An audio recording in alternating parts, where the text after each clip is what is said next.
Welcome. Uh, You want to be the intro? You can be the intro guy. why don't Rabieh be the intro? Rubes. You want me to be the intro guy? Yeah. Welcome Rubes. to another episode of BAM. Bam. BAM. Bam. واحد اثنين ثلاثة. So guys, what episode are we at right now? 14? 14. Wow. 15? No, it's past 12? that. We're high. We're way higher, bro. I don't No, I don't we're not. We're remember. at 13 like a million years ago, man. All right, whatever episode this Remember is, when welcome. we did the Zach one? That was 11. We must be like at like 15. Yeah, then we 16. must be at 15, 16 if that's the case. Yeah. Mm. We've lost track. But anyway. Yeah, but then we moved the orders, so it doesn't even matter. at this welcome to point. another episode of BAM. Welcome to another episode. Yeah. So we had a nice topic set up, and Elliott wasn't really happy with it. But That's then, not true. We already talked about it. But then We want to get asked more in depth in Jacob, it. we asked Jacob what he really wants to learn about. Yeah. And he's like, stop it with the buzzwords and give me some real knowledge about how to get rich in real estate. That's what he asked. He wants the sauce. He Yeah. wants the real sauce for free. So what we agreed to is that we're going to talk for an hour and then bill him $500 an hour after. Consultation. What we fee. should do is we should just have Jacob on an episode, Yeah. and he can fill us in on these buzzwords that he wants more clarification on. And since we've got him on our show, we can get that show for free. Oh, yeah, I guess that's true. 'cause Oh, is that how you're it's a moving? cross-platform. And it's all on camera so that he can't say no. And huh? he, so by him not talking right now, it's an agreement. Yeah. What do they call it? Implied. Implied agreement. Yeah, exactly. If it looks like Rabieh is being very rude, we're actually expecting a really critical call to come in. Yes. During the recording. Are we? I've been manifesting that it comes in while we're recording because we've I think been it's gonna be manifesting. phenomenal. It'd be fantastic. He has to cry. Yeah. No, Otherwise, it won't happen. Yeah, how are the viewers gonna know it's legit? you know, They're just gonna know. Yeah. because you actually got to leave what do you mid think episode. what do you think the call is, Elliot? Is it like a call from his barber to fix his hair, or is it just? God, I fucking hate this guy sometimes. It's been a while since just I got trying my to hair. figure You it know, out. I did a whole new hairstyle so that I could put less product in my hair, Yeah. and you couldn't talk about that anymore. Yeah. But of course, you just He's talked still about the hair coming. Yeah, period. yeah. No, because like this got a little tiny little ponytail. He's looking like Sylvester Stallone It's there. okay. I don't even know. It's my midlife crisis look. Okay, so Yeah. today we want to talk about the couple buzzwords. Maybe we'll start off with that, and then we'll head into some strategies for the market. Just because the market is changing rapidly and it's changing consistently, and we're expecting even further changes to come down. Yeah. So maybe we could kind of give them a little bit of those two, and then obviously the economics. I think we're gonna refer to Jacob in the background, and he's just gonna yell out words, and then we'll kind of give him. Yeah, he'll just be like that, like hitman. Yeah. Yeah. ad libs. Just ad libs. Okay. So I know the first one that he did mention before So we you want to ask his question? Yeah. what? You want to ask his question, like to repeat it, because nobody heard it before. What I was Jacob. just That's what he was getting. Jacob's question. this guy's outrageous. You just want. Okay, Have we ever thought about just doing an episode without him and seeing how it goes? Just ask Jacob. without him? Yeah, Oh, I've thought about it. I feel like we should do it. I feel like I do. I think But about it wouldn't every be day. Bam, it would just be like, you guys are asses. That's why. We're ass millionaires? That was a good just one. Just the Yeah, that's a good You're- one. You're very You're the funny. ba. You're so You're cute. broke ass. That's it. Ba. Yeah, he's Can outrageous. you just ask Jacob's question, please? Come on, the viewers are waiting. You know, every time there's like a moment of silence, you don't need to speak, right? Like you can let it be silent for 1 second. Anyways, so Jacob was asking us to clarify some of the words that we use in some of our episodes, and one of them was the word equity. So what does equity actually mean when we speak about it in relation to real estate? Rabieh. So just to clarify, what he was asking was how to, because we talk about how we purchase your first home, and then you take the equity out of that home, and then you take that equity, use it to purchase your next home. So, I mean, your equity essentially is any money being made. So let's say, for example, you bought your home for $500,000. Time passes, the market increases. Your house is now worth $600,000. Now you've got about $100,000 worth of equity. So it's the increase in value of your home from what you purchased it to what its value is at that particular point in time. Omar, is that correct, Professor? Because I feel like you're gonna correct me. You're looking Yeah, at me. plus Actually, I wanted to whatever down correct him. payment, Go ahead. whatever down payment you've put as well, Yes. whatever you've paid down. So it's all of that. So let's say you bought for 500, you probably would have put 20% down. That's 100K. So your mortgage is actually 4, and then now the value is 600. So your Yeah. equity So now your equity is 200. Yeah. Yeah, but the value increase is 100. Correct. Yeah. So Jacob's question is, I keep hearing people go, "Oh, I'm going like you buy the first property, and then after that, you just you put some equity, and then boom, you buy a second property." That's essentially what he said. It was word for word, pretty much. He said Action for action, everything. and so, which is true. Okay, so the hardest property to buy is your first property. The second hardest property to buy is your second property. The What's third your hardest third property is your third property, and then the banks start to like you, but then the fourth property is the hardest one, and then the fifth property. Okay, so it's always hard. It's always hard, and every time that you go buy a property, it's hard. Okay, but one property does lead you to another. Yeah, and you don't necessarily have to pull cash out of that property, but it starts to show the bank a net worth. So that's one thing that they really like, is that you now have a net worth that many other people don't have. In Rabieh's example, you have that extra 100K of equity that's been built up over your initial down payment. So all of a sudden now you have 200,000, and if you're compared to your peers, everybody else has 100,000 in that scenario. Well, the bank is going to favor you over somebody else. So that's one. Secondly, they could now pull the equity out, which means it's a refinance. They could top your mortgage up, pull, let's say, 100,000. They won't give you the whole thing. Freeze. Pull, What do you mean by top your mortgage up? ooh, okay. So let's Yeah. go with the 500K example. 500K, you put 100K down, and then it goes up 100K. Well, now you have that 200K of equity, but they're not going to give you the full 200K. So if your loan amount, let's say you did no pay down, your loan amount stayed at 400, but you have 200 in equity, they will borrow you up to 80% of that 600K. So if the home's worth 600K, but you only have a mortgage of 400, what's the math? 480. What's 80% of 120, so it's 480. 480? So then you 480,000 is the max mortgage you could get on a 600K property. so if it's gone up 100,000, you can now pull 80,000 out of the property, and your new mortgage amount is 480,000 instead of the 400 that you started with. Now you have 80K cash.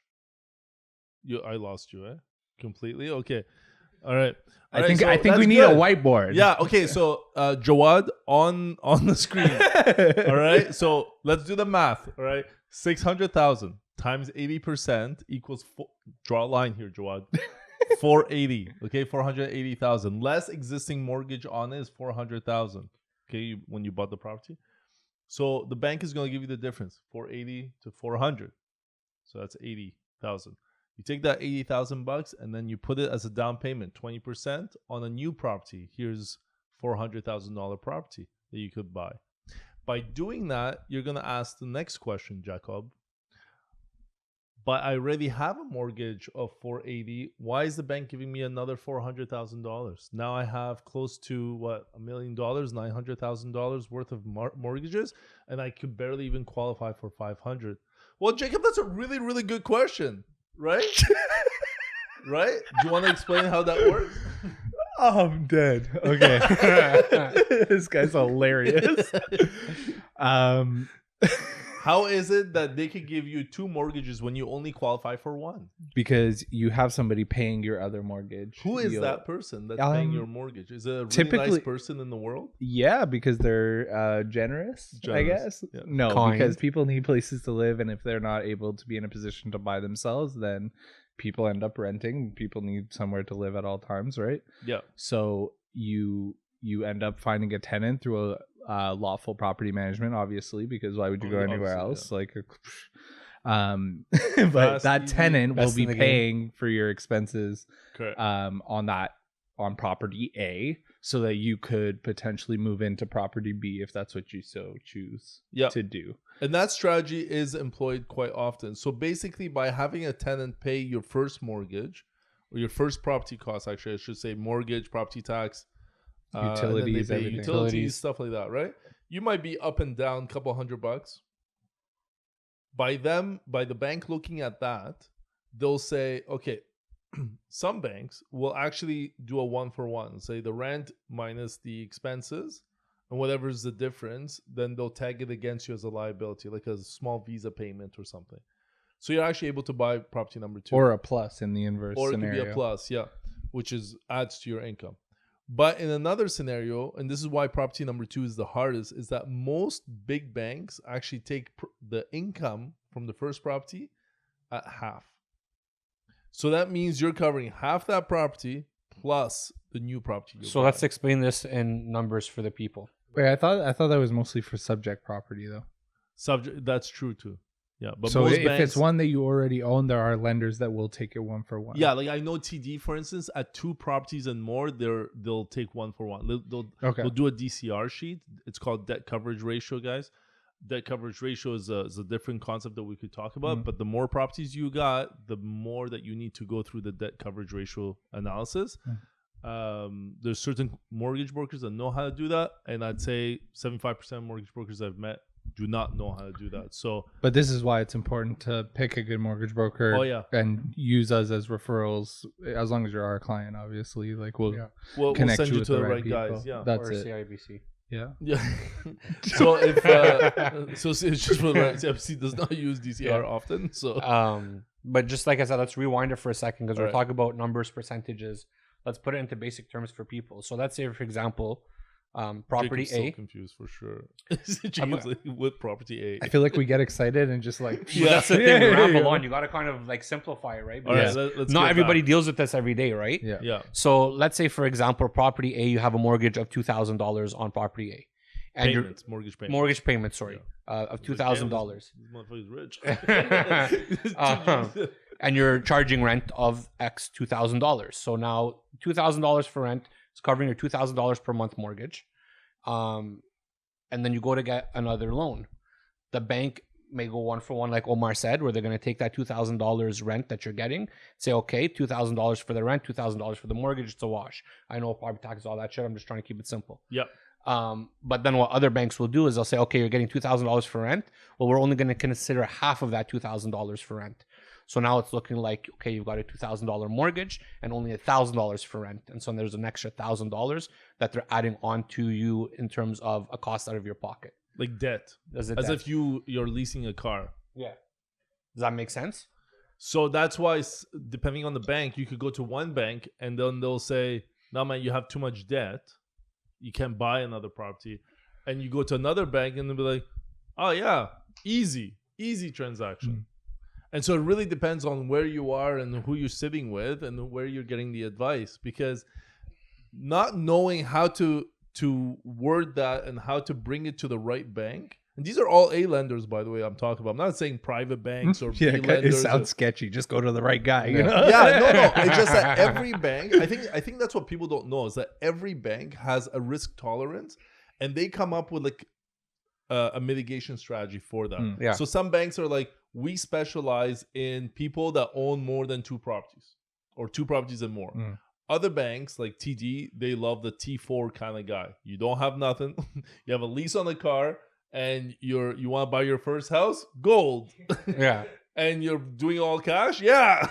Yeah. Okay. So some banks is like super conservative and they're doing high volume and they're just looking for the cream of the crop. Okay. Scotia's kind of like that too. Whereas you go to, I don't know, like MCAP or is it MCAP or MPAC? MCAP. Yeah. And RFA and all those guys. Okay. These are Monoline examples lenders. of monoline lenders. Yeah. Monoline lenders. And then- Buzzword. So, yeah. So We did talk about it with Maz, but We I feel did. like it got lost. Yeah, in it got lost in the fuckery. Maz's shake he was and shaking his this Nerf gun. yeah. So, Elliott, why don't you explain to the people what a monoline lender is? Okay. Mono is the kissing disease. What's monoline lender? I did have that once in my life. So a monoline lender is the same as like a RBC, a CIBC. They're a bank, but their only product is mortgages. Yep. So they're not making money off the client through like The- savings accounts, Yeah. credit cards, these kind of things.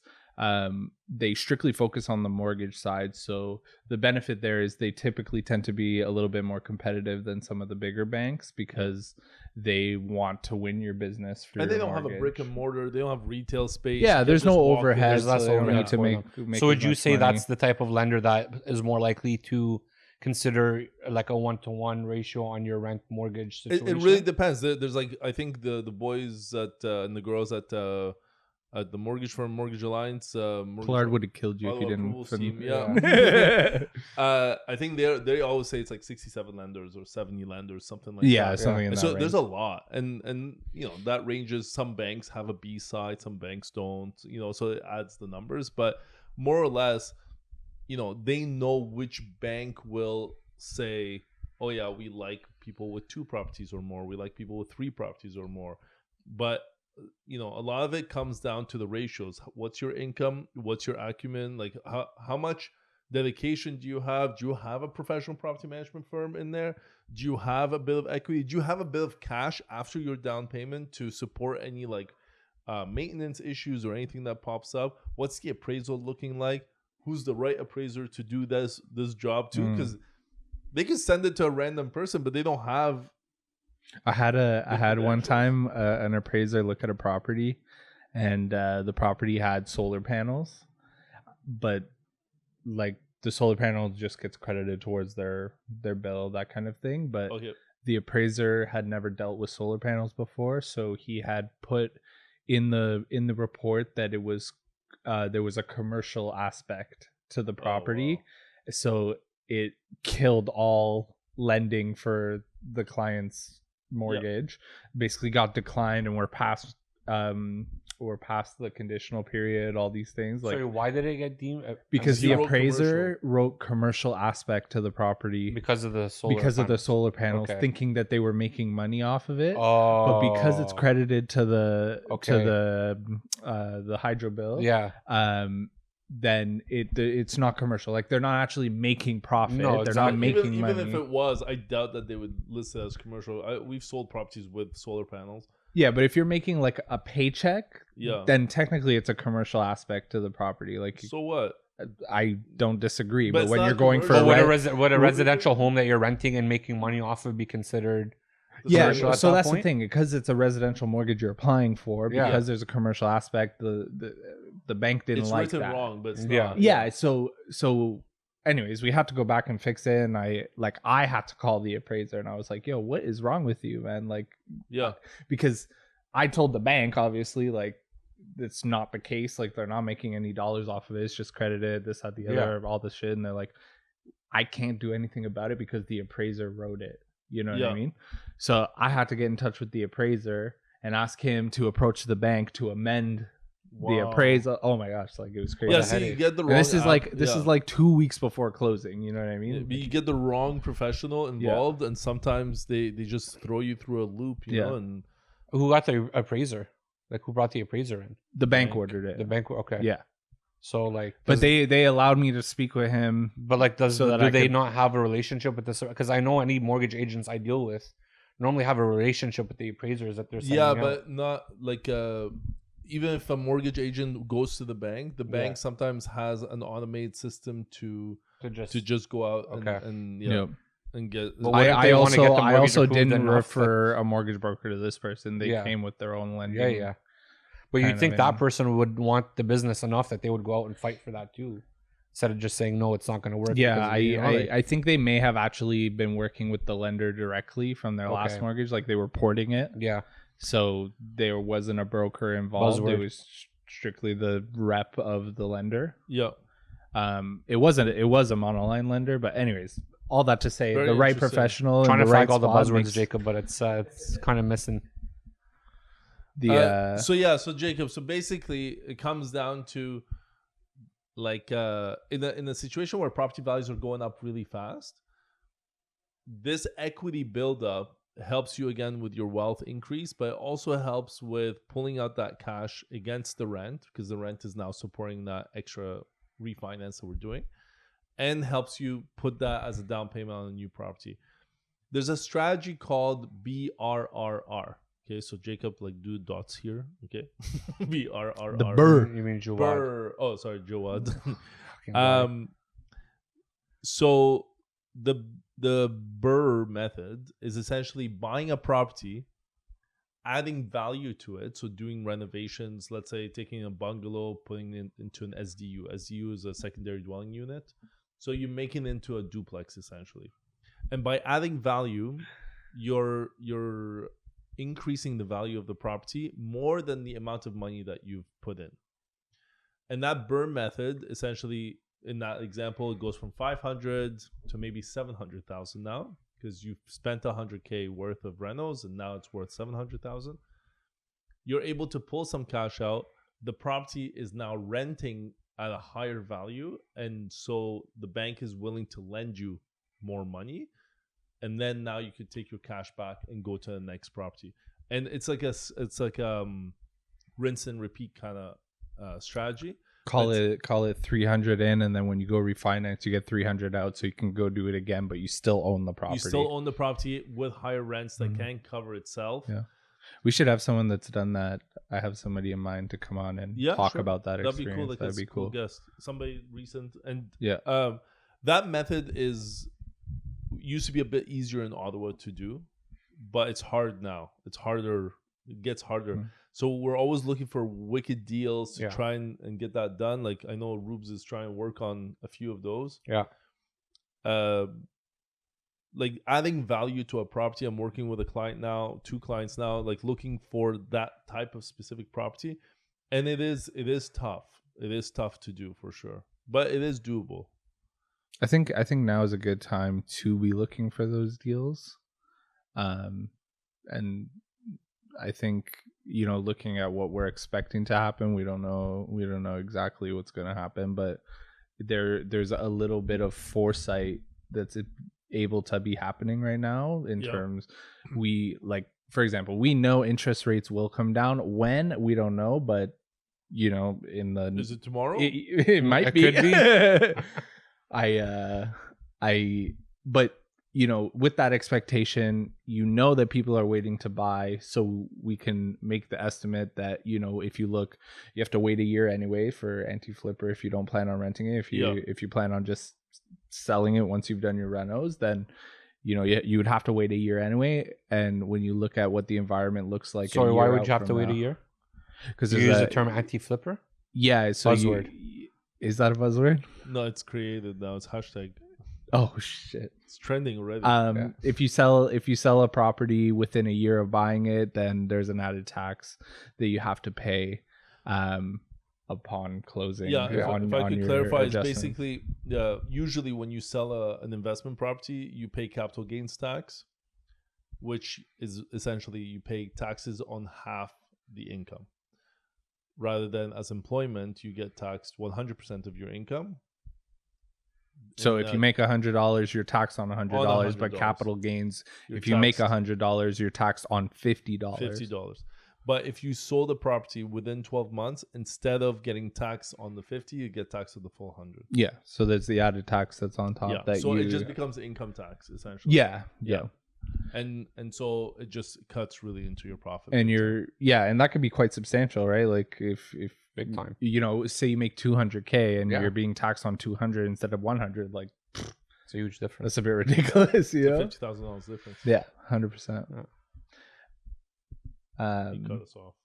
Sorry, I'm just trying to flag the buzzwords, right? That's good, That's the basis of our episode, right? It doesn't mean that you didn't cut us off, though. But I did. Well, welcome to everyone else's life, Omar. I was just saying that I think it's a good time to be doing that because we're expecting rates to come down. So if you can get a deal now and you look at what the market looks like a year from now with lower interest rates, I think that there's opportunity there. Whereas, you have to be more careful in times of rapid price growth, like in the 2021, 2022, a lot of people that bought 2022 are in a very tough position right now because they bought here and then the price came down to here. I have friends and clients of mine that are in that position where he's like, wow, it'd be really nice to leverage my property, but I'm actually in a negative. I can't even get a line of credit on it for like 40K, because if I were to do anything, they're actually like in the backward scenario, you know? Yeah,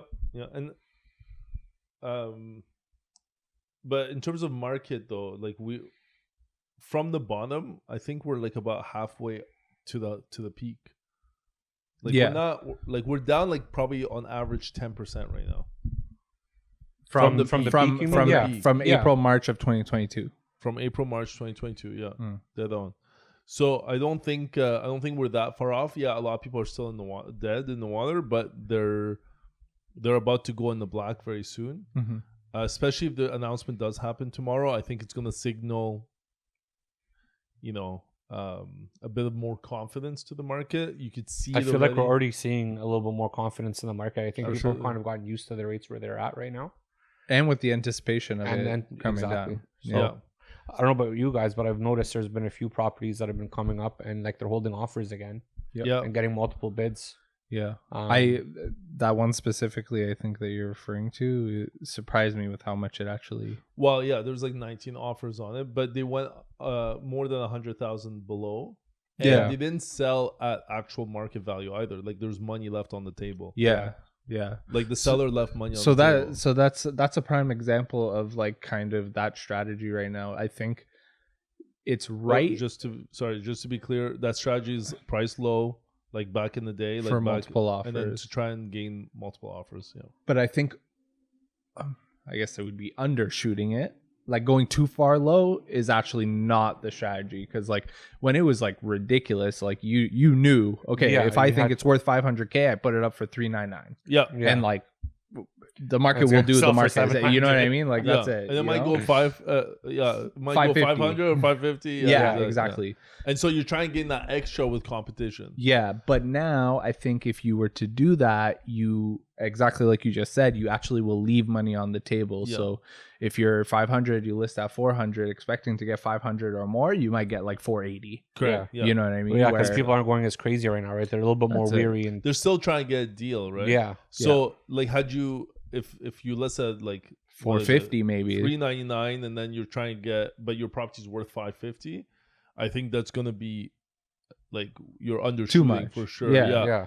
But if you're 450 and you try and get like the 500s, that's doable. Yeah. I like even 50K might be a bit aggressive right now. Yeah. Because people are looking for a deal, so they're gonna ask the realtor like, so how much did these go for? They're like 500. Well, I'm showing up here because it's 450, so put 475 or something. Like I think that's how people are reacting Yeah. to the low prices. Yeah.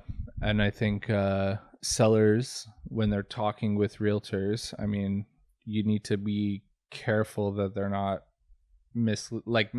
not misleading, because like it's right. Like if you go under, you'll get multiple offers and it'll go up. But like being really strategic about it, instead of just like, yeah, let's just put it 100K less than what it is and hope for the best. Yeah, You know? Yeah. exactly. But that's Like- how it was, right? In the thick of everything, it didn't really Yeah. matter what you price something at. You'd price I think it at it's whatever just you want to. important now that people, when they're speaking with their realtors, that like to understand that that's not the case. And even though the market, yes, is busier, like volume is up, Yeah.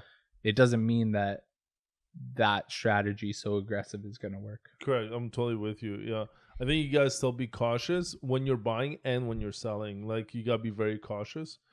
But seriously, if you could hold on to your properties, like Yeah. like I could see a lot, like in the market, you can see like the sellers are changing their attitude a bit. You know, they're a bit more aggressive, they're stronger.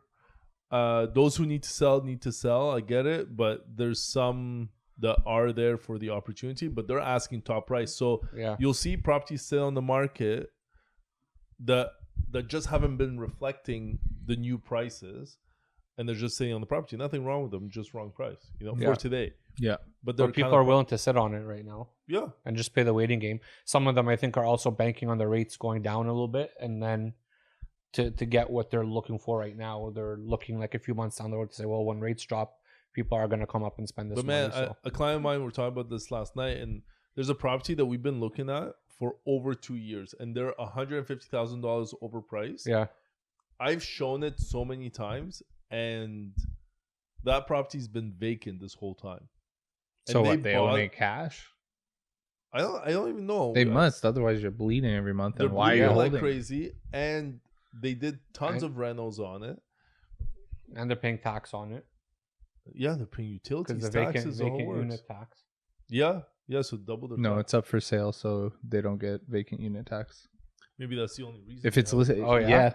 So if it's listed for sale, Okay, but but it doesn't count towards There's no your time frame on that. Nope. Okay. But they loophole to know. did say that like if it's something ridiculous, now what ridiculous actually Well, Yeah. is they're not the is professionals. How do you so define it? How do they know? yeah. So if you're 150K over, then and you're at a high price point anyways, then like maybe they would never actually like Look into catch it. that. Yeah. If Yeah, that they makes would not- sense. They would never know. But yeah, if they're on the market, it's not counting towards their vacant unit tax. Perfect. yeah, it's absolutely crazy. And I'm starting to see still more rentals happening, but lots of high rises happening. So we're gonna On see the a rental flood. side, Yeah, on the rental side. When was the last time you saw a new condo go live? A new condo? New condo building. When was the last time you saw a new condo building actually pop up? Bank Street, they're No, not done yet. not ones that started 4 years ago. Brand new sales center. Oh, When was the last one? I mean, I saw one, The one in recently LeBreton Flats? on the docks on Mooney, like on Mooney's Bay. Okay, yeah, that's There's the true. docks There's that one just there. came up. Yeah, but those are not condos. No, they're those houses. yeah, those are No, I houses, mean but they have high-rises. condo flats as well. But yeah, no, Yeah. not high rises. Where's the high rises? That are condos. It's everywhere. Everywhere is rentals. Everybody Yeah, turned everything their goes. high rises into rentals. Yeah. And because of that, they're going up so quick because they don't need to wait to like sell them. Yeah, So with condos, they have to wait to sell like a certain amount, and then the Yeah. bank will like lend them the financing for the whole thing. Yeah. With rentals, they just go based on market rents and vacancy rates. and yeah. Well, stuff like because that. rent costs, the amount for rent is so high right now in comparison to what the cost it is that they can sell each unit for. So they'd Yeah. rather just build the building and rent it out for top it's dollar on actually a mathematical calculation that they do whether they should sell a property or they should rent it out. yeah. So they see how much income is going to be coming in off that property on the day of closing, and they compare that versus the amount of money that's going to come in through a sale, and then they just do a present value calculation. It's like a finance calculation to see which one's actually better for their money. Yeah. And then And it's estimated because if you sell, like you said, there's costs to wait. Like you can do it quicker on the rental side than you can with the sale because you can estimate how long it's going to take to sell 90% of your units. yeah, But in all actuality, just if the market changes, like now you're all of a sudden a year behind, and Yeah. that changes your calculation like yeah, exactly. by quite a bit, you know? Yeah, but there is a flood of units that are coming in. So I think what's going to happen is that it's going to, man, there's so many things all happening at the same time. It's absolutely crazy. First, immigration, we were at an all-time high. Mm-hmm. Then, since one of our last episodes, they shut down the immigration system essentially and like cut that down to, I don't know if it's from 1 million down to like 500,000 or something Yeah. like that. Cut it in half, basically. Yeah, they cut a lot. I don't know the exact numbers. So that's going to trickle over to us, obviously. But we have such a deficit to begin with that I'm not really worried about that. But you, in the same time, have this abundance of rental units at a very high rental rate. So then it also means that many people are going to be spending their paychecks on housing and not enough to save because these are brand new and very expensive. Like it's expensive to build a concrete building, right? So you got to charge the top dollar for it to make sense. So the missing middle is those SDUs, those basement apartments, those secondary story apartments, those sheds, those Yeah, but even those go for like quite expensive. 1,700, 1,800, Easy. 2,000 I bucks. think I think Easy. 17, 1800 is even low at this point. Yeah. Yo, how many times do tenants call and Yeah. they say, "Do you have anything for 1,400 bucks?" All the time. And it's I feel so I'm bad, to be trying. honest. Yeah, I'm trying to I feel find so something bad. I can't find anything for 1,400. Yeah. Like even it's so bad from where the rental market was a year ago till now because you can't get anything. 1,400, like you have to go private on Kijiji and rent a room basically. Yeah. No, you get a room for like $1,000 Yeah. or something, all in. But you're not gonna get a whole apartment or a No, whole house for Yeah. $1,400. Like, No. People say $1,500. even people say $1,800-$1,900, and it's No, you could it's do hard, 18, man. 1900. At 1,800, No, you can get a studio. condo. Yeah, you can get, get no, a you can get studio. a condo. But even- it depends on the area too, though. I find people are picky about where they want to live, but they Oh, have well, very that's just small them, budget, yeah. right? yeah. Yeah. That's the issue, because people think for $1,800-$1,900 they should be able to get something that's really nice. Well, 2-bedroom type place, super nice. But No, not 2-bedroom. but that's what I mean. Yeah. Is the Unless you get expectation. the older buildings, yeah. The expectation from a lot of renters right now is very It's unrealistic. crazy. You compared almost to have what the to market is. house hack your rental. You do, yeah. Like to rent a place, you almost have to do it with people. But like we say this stuff, okay? But I remember like when Moose and I were living together back in I don't know, 15 years ago or something, when we graduated. We were doing the same thing. Like it was tight. Like my rent was $1,200 at 199 Kent. I remember that. Okay, it was $1,200 plus hydro. That's all it was. It was fucking tight. It was tight. Between that, OSAP payments, I don't know what else we had. Like it just our paychecks. Like it was all in relation. Yeah. It was pretty tight. Yeah. It's like people say, oh, like housing's so expensive now, but you're looking at it compared to then. But if you look back 10 years from now, it's I was gonna tight be as hell. cheap. Yeah. It's gonna look cheap now, or in Yeah. hindsight. Sorry. Like I'm saying, it's $1,200 for a 2-bedroom back then. But like, so now that apartment is probably $2,000 or $2,200. Yeah. But our salaries were way lower too, and I was Yeah. working for government, so it's not like Yeah. it was like low salaries. It was like average salaries. We were like professionals and whatnot, accountants, right? So like I'm just going like, how does that? Like they're anecdotes because it's almost like those who are telling the new generation things are expensive are comparing to not my time, but the time their before time. that. Yeah. When like in the 90s there was this gap of savings. In the 80s there was a gap of savings, but then they also had really high interest rates and they were told not to buy, not to whatever. Yeah. But they're millionaires now. Those who held on, they're millionaires now, right? Yep. It was the same as like I was talking to my friend the other day, and it's like if you look even like 8 years ago, okay, yeah, 100K, like making 100K was like you were good, like you were comfortable. Even 4 years ago, you were good. You know what I mean? You could buy a single. No, not 4. 2020, no, a brand new 4 or 5 years ago, you would have a brand new single house was call it like 700. 2017, 2018. 17, 18, you could buy a single house for like 500,000. That's it. So you making 100K, like you were comfortable. Yeah. Now you Like, make you 100K. get what you want. Yeah. Now you need 2 incomes, like almost by necessity.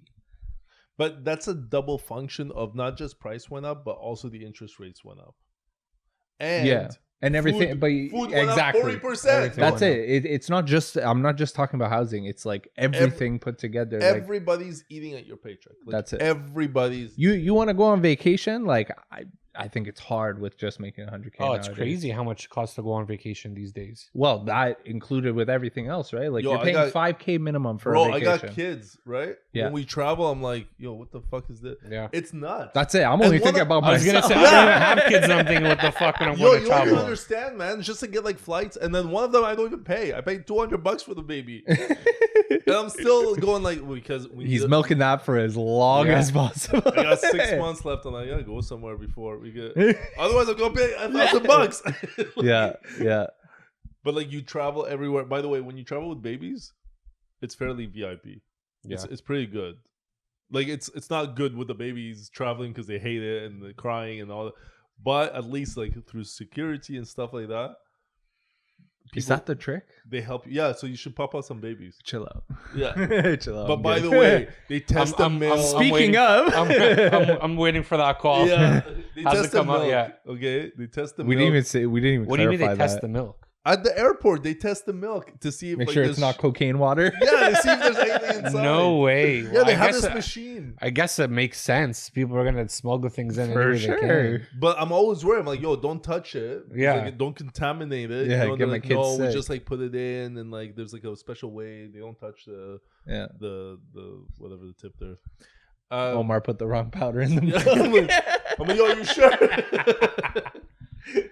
Omar tells them it's protein powder. They look him up and down and start laughing. Mule. Protein. Oh, Yeah, I man. worked out yesterday, man. This guy, he's like, okay, how you like this training? I'm like, torture. It's not training, it's torture. Can't even go up the stairs today. Didn't you feel good after you did it though? No. Oh. There's nothing good about working Okay, out. give it, do like for a week, and once you're past like that initial pain. So is this like a you're gonna consistent feel thing good. you're gonna start doing, or was this just like a one? Bro, this guy told me consider my gym membership bought. But- I call him the next day. Yo, did you get your membership? No. No. It's because that guy was like, why are you buying it? Come work out with me. Oh, okay. And then, And you're still not Hey, you gonna know use Omar. it. yo, but he killed me. For sure. He killed me. I'm going back to swimming, bro. You're gonna look. He was just squatting the bar. Yeah. Yo, if I told you how many pounds I was lifting yesterday, you'd die. You would die.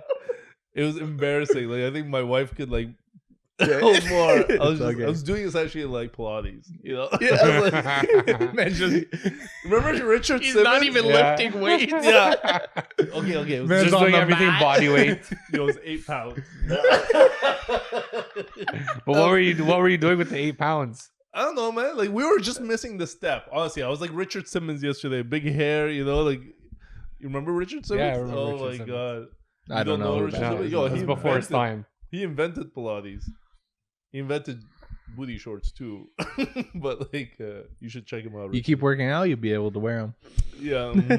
I know that's what you want to work out for. Don't give him ideas, bro. Like fuchsia He's gonna purple. show up next episode. He's gonna twerk for everybody. Yeah. No man, it was a good workout, but like anyways, I ate a bunch of wings and cauliflower after, so I feel healthy. Yeah, That's it. wings are not healthy, bro. Yeah, they're barbecued wings. They're not like deep Oh, fried not or fried. anything. Okay. No. Okay, so get back to Jacob. I hope he learned a lot. So basically, Jacob now is gonna save. Oh, you could do this stuff, by the way, with even 5% down payment legally. Okay, so you could go buy the first property and live in it, and since you're living in it, you could put up like the minimum down payment you have to put is 5%. So if you actually had $100,000 or even $50,000, you could technically buy a property today with 5% down, then live in it. Once the equity goes up enough, now this is the little bit hard part, but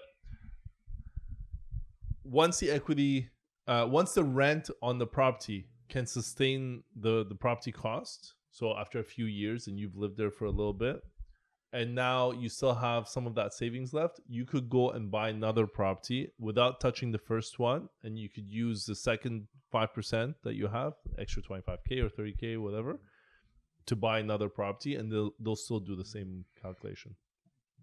So some people would do it that way. They'll live in the house, and then like let's say Elliott, young guy, whatever, buys a condo. A couple of years later, so he bought it down with 5%. Then a couple of years later, gets married.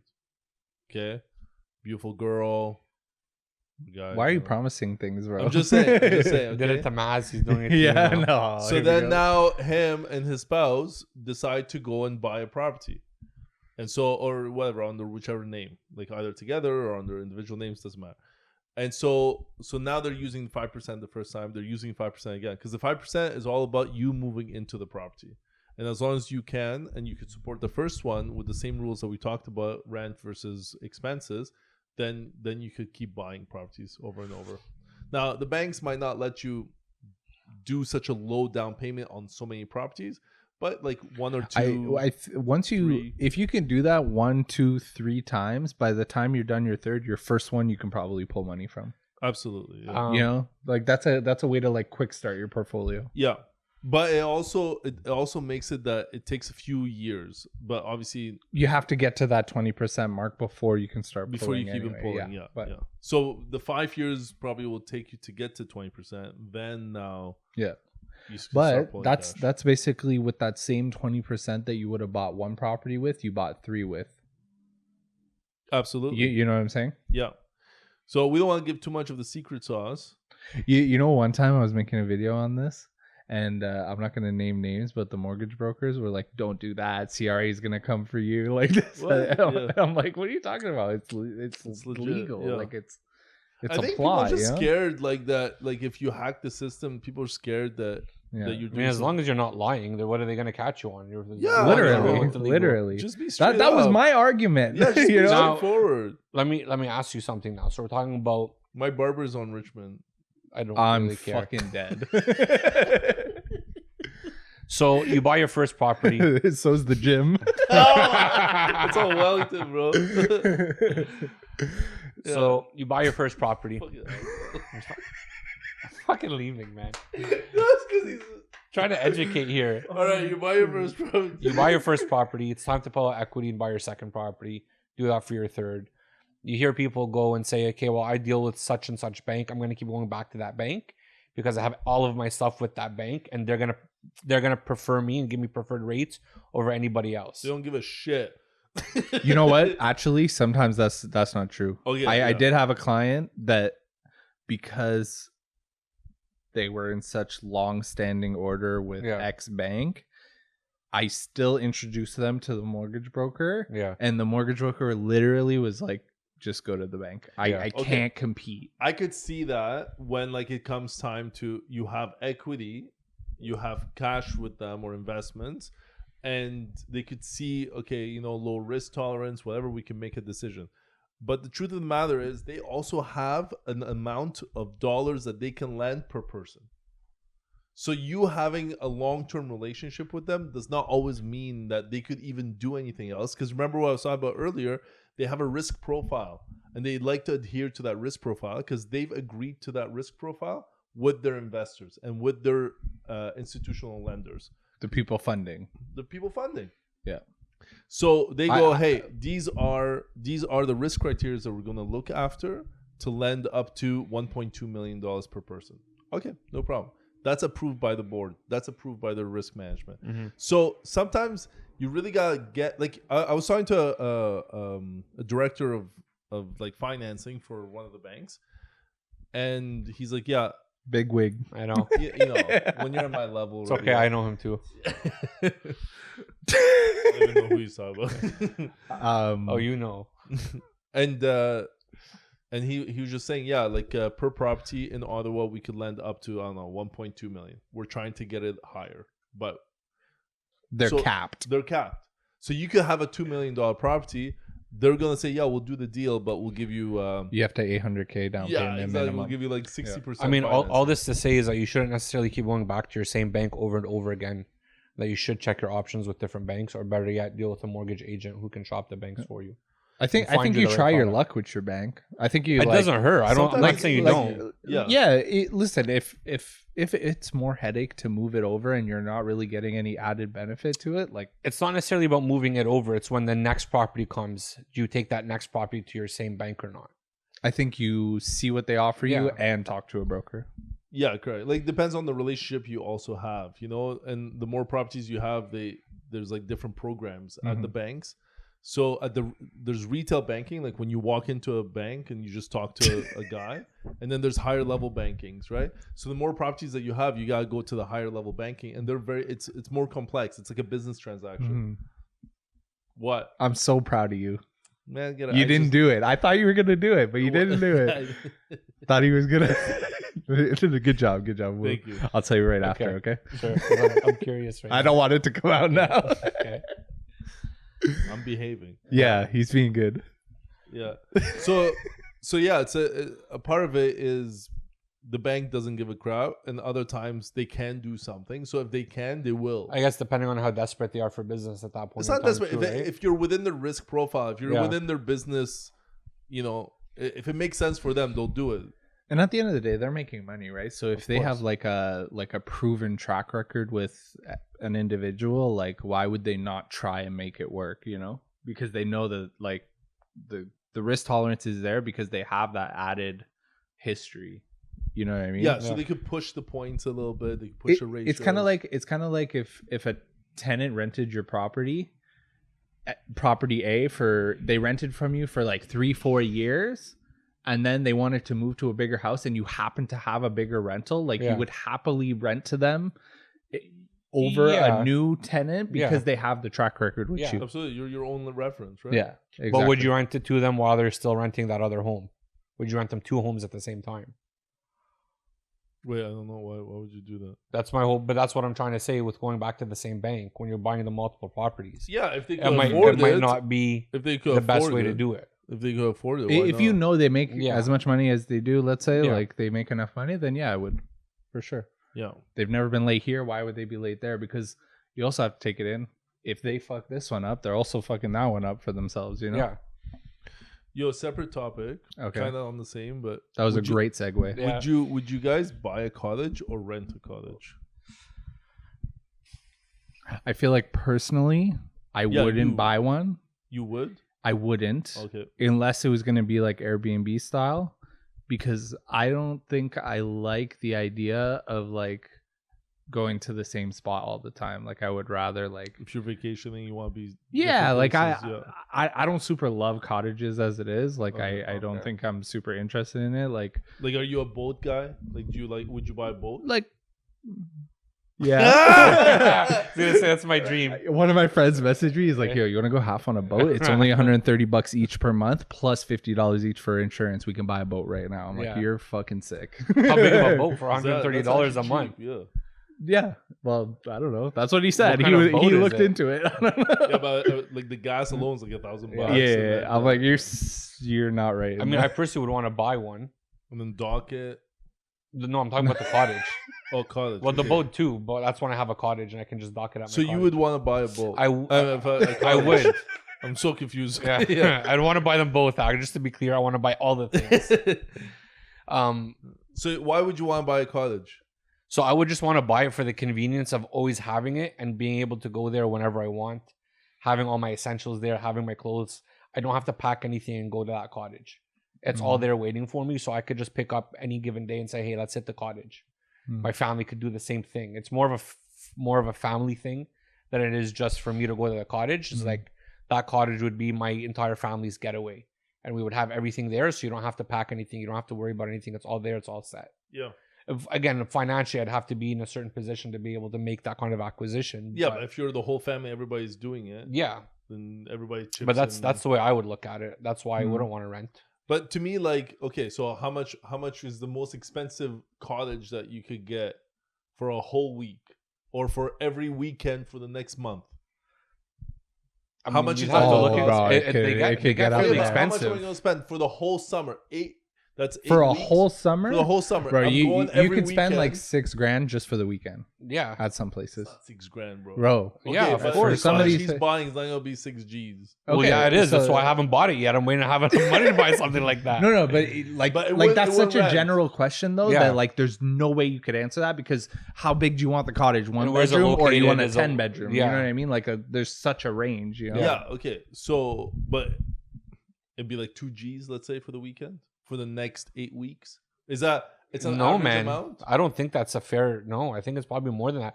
Also Especially- depending where you're going. Yeah. Are you going to Quebec side? Are you going Mont Tremblant cottage? Are you going Yeah. butt fuck nowhere? Like Okay. Fine. 4,000 on average for 8 weeks. for 8 weeks No, Yeah. per every- weekend. Per weekend. per weekend. For 2 weekend. months, July and August, you're Yeah. off. Like the kids are off or whatever, and you're going every single weekend. Yeah. That's $32,000. Yeah, Will that 32,000 be cheaper than maintaining that all year? but you're also factoring in only the summer. What if you want to go in the winter months? Why would I? Okay, go but in what that if same what spot? if what if Why not? owning it is generating you income because you have it as Yeah, an Airbnb Okay, see too, that, I right? like that. Yeah, because you could do that as well. That's the play for me. Yeah, like, I like that. Because what a lot of He's places not will gonna do too. that. Well, They're not- a lot of places will have certain rooms and doors that are locked because they'll have their personal belongings there, and they'll rent out the remainder of the house. But you wouldn't do that if you bought I a cottage. could. You would buy with the family, and then you would say like. I mean, okay, I could because It- essentially I could control who's going in and when they're going in, right? So if I Yeah. know there's a weekend I want to go, I'll block that weekend off. That's not an but issue. then you can just For the can't most just part, well, yeah, go. you can just cancel it on people. yeah. That's what I mean. Like, Hey, I'm $100. Fuck off. the thing is, I'm not gonna go 8 weeks in a row to a cottage. No, and again, it's not necessarily just going to be for me. I would do it more of a group purchase with like a family or Yeah. a group of friends and say, this is our cottage, guys. Let's do what we want with it. And then if it comes to the point where we're not using it as often as we thought, then sure, then there's the option of renting it. Yeah, maybe I also like. I don't think our lifestyle as from work allows us to just go That's not, away. I don't think that's true though because there are plenty of people that do it. Yeah. and like you could go away every single weekend. You think? For right work? now, Yeah. hell no. No, Hell no. But I also am not in a position to buy a fucking cottage right now. So. But you could also go during the weeks too, right? A lot of people like to head up to the cottage during the middle of the week, the beginning of the week, whatever. Yeah, I know people that go and they work from the cottage. Yeah. During the week. Yeah, I just don't think that like, and maybe because I don't have the family, like the kids, and maybe that like factors into it. But like, I would rather go to Mexico than a cottage. You know, if you're gonna go spend $4,000 on a cottage for the weekend, I'd rather go to Mexico for a week. Yeah, you know, exactly. Or pick any other place. You know what I mean? Like, absolutely, you have the freedom of, oh, okay, I have $5,000 extra to spend. I can go to the States if I want. Go chill there for. I think it also 5 depends days. on people's lifestyles in their homes too. Like personally now, I wouldn't necessarily care because I've got a pool in my backyard. So really, what do I need to go to the cottage for? Absolutely. You know what I mean? So for that reason, do I necessarily need it now? No. But would it be nice to have a getaway at some point? Yeah. Maybe get a place outside of the country would probably even be. Man, you think instead of going to the cottage, you can literally like if it's 5 Gs, let's say, like you're saying, even if it's 2 Gs, you just hop on a plane. Yeah. Yeah. And then go to Miami for the weekend and come back. Oh, you're a Miami boy, huh? What's wrong I'm with telling Miami? Tina. I'm taking Tina with me. Hot boy summer. That's why he's working out. Those booty shorts are coming out. Oh shit. Oh man. But yeah, I think You could get Flair tickets for like 3. You might not make it, but Yeah, and neither Actually, will your no, luggage. I took Flair one time because we last minute booked Mexico. yeah. It's fine. I actually got 3 seats to myself, so I was sleeping. Okay, nice. Yeah. Yeah, same thing happened during. Yeah, My friend got caught for smoking on the plane like an He idiot. smoked? Oh no What's wrong way. with him? Oh my! Because I was smoking the vape in the back seat, but like I was like blowing it under, you know. So my friend just Oh my god. idiot. Anyways, next time we'll talk about it. It's so lame. Okay, yeah. So like, I would rather that. I would rather just hop on a plane and go away for like a long weekend than. But that wasn't the question. The question is, would you rent or would you buy? That's now what I mean. Now you just changed the whole spectrum. But that's what I mean. Obviously, I would rent because I would want the flexibility to go to wherever. just go I wherever. want. Yeah. Look, I have a simple rule, except when I bought the stupid pool. I love it, but you know, you buy necessities and you rent luxuries. Yeah. That's it. Interesting. You buy necessities and you rent luxuries. What if you really love the luxury though? Then make it that it's your lifestyle. That becomes a necessity. So Necessity. necessity. So there's a I don't know if it was a famous actor, and he said, you know, people talk shit about first class, business class, all that stuff. They're like, oh, why would you spend that money on it? He goes, look, save up some money or save up points and go do the business class or do the first class. Yeah. And if you one of many conclusions is going to pop up. Either this is nice, I'm going to save up from time to time, and I'm going to treat myself every now and then, or really not worth it, and I'm just going to sit back in economy. I might do economy plus every now and then. It's just not worth the difference in price. I'm good. Or you're going to be like, wow, I'm all about this, and I'm going to Never flying economy never again. fly economy ever again. And this is going to be my lifestyle. You're going to get back home and you're going to say, how the hell do I make that money to be able to? Yeah. That is my life. That is. And so you man. like doing Too it. tall. Bro, it's the worst. I hate flights, man. But I'm 'Cause like me, this all the Even time. for me, I'm like still I'm shorter than both of you. And I'm Yeah, still my cramped. knees touch my earlobes. It's ridiculous. It's ridiculous. Omar man. likes when that Go. happens to him. What? Yeah. Omar likes it when it's his earlobes. It's my ankles, bro. My ankle is Funny crazy, guy. bro. Oh, my We're God. at that point. Yeah, we are. Yeah. Well, friends. I don't know what that's from. Don't I do don't drugs. Yeah. That's what. I thought you were referring to something. I'm No. not at gonna the lie. end of every like sitcom back in the day, before you were born, Yeah. used to be there's always like a piece of advice at the end. Is that true? Well, children, sometimes we say bad words, but you shouldn't say bad words. Thank you. You know, they always did that. You don't remember that? No. Yeah, even Mrs. Doubtfire, they did that. I don't know at what the end, fuck too. you're watching, bro. Actually, I did watch that. You did watch Mrs. Doubtfire? Kind of recently. Did you like it when they were playing with the dinosaurs? Are you crazy? I don't know what you're talking about. Serious? I haven't didn't seen watch- it. I haven't seen it in so long. I don't remember it. How'd you not remember? Yeah. You know how Jacob, much- you remember Mrs. Doubtfire? yeah. Are See, you crazy? What's wrong with you guys? How Well, do what's you the know? guy's name when you again? drink and smoke as much as we Robin have. Williams. Robin Williams. That's right. Rest in peace. Yeah, rest Yeah. in peace. Seriously, you don't remember? He'd be real No, popular man. now. Robin Williams. Yeah. No, I listen. I watched it so long ago. I don't remember these little parts. Oh, it's such a good movie. It's really cute, actually. Yeah. But, ladies and gentlemen, thank you so much for tuning in to another episode of BAM. Hopefully, Bam. we're able to drop some knowledge and simplify it for you a little bit. Thank you for those buzzwords. No problem. Next episode, special guest Jacob. Oh, yeah. You heard? Yeah, It's going to be our freest episode. it's gonna be great. Yeah. What number is it? Free. Jacob, we're looking forward to Oh, having you on the can we show. do a Down to the Wire X BAM podcast X? So maybe we bring on like we bring some funny stories that you guys use. We'll talk about it off camera. Yeah. Oh, that's cute. Oh yeah, we'll bring the couch in with all the chairs. Oh, we'll just fucking go shit. wild. We get everybody in. Yeah. Wow. How They can ask us about We're real hotboxing estate. this bitch. Yeah. We'll ask them about crazy Sports. news story. Sports. This guy. practice? Working out. Yeah, working out. Maybe we got a bodybuilder for Omar. Yeah. Well, thank you again. Thank you for hosting us another time, and we look forward to our free episode. Thank you. Bam. Bam. Bam.